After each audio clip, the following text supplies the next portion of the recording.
This is Zach, and this is another yoga science class, and we are going to talk about light.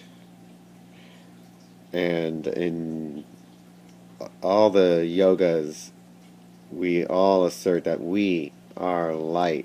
Now, I don't mean that in the froofy way, I mean that in the scientific way. Um, and so what we're going to be talking about is light, and light perceived, you know, first by the five senses, the eyes, and light and electromagnetics perceived by the five senses, um, the eyes, the ears, the mouth, the nose, and we are going to talk about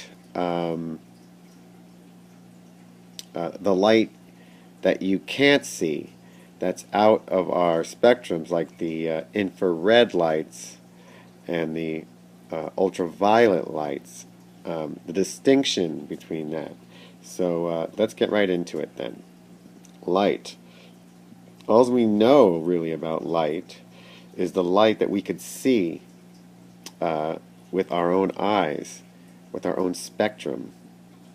And this is the light, or these are the colors in the spectrum that we can see.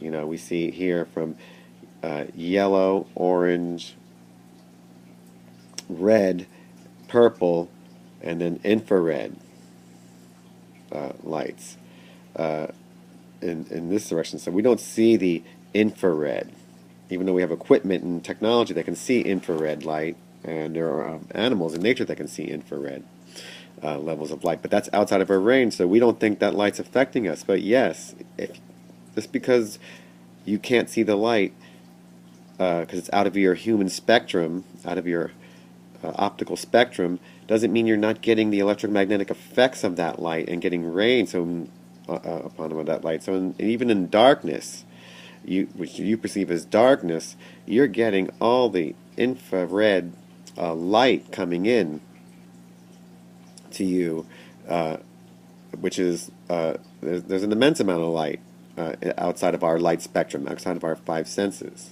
outside of our optical spectrum. The other side of the spectrum of light is the yellow, green, blue, violet, then the ultraviolet light, which is outside of our spectrum, just outside of violet. Those high frequency lights and the stuff have major effects on our mind and our nervous system and even our heart.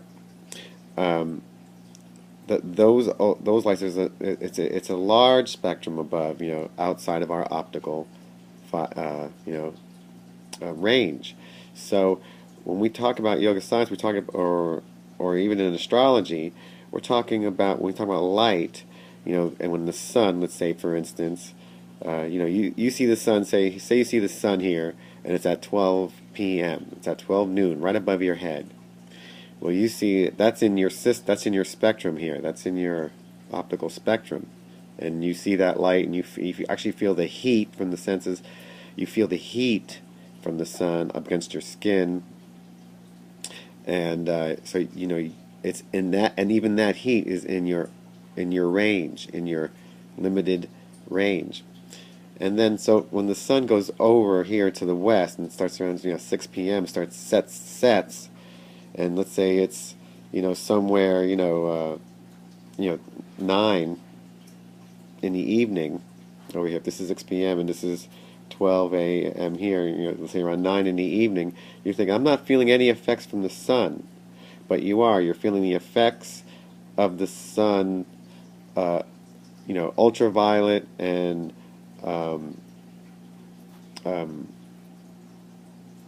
rays, the subtler rays, the ultraviolet rays, let's say for instance, because it's those are outside the rays, but you can't see them and all that, but you're getting the effects of the sun still from that position.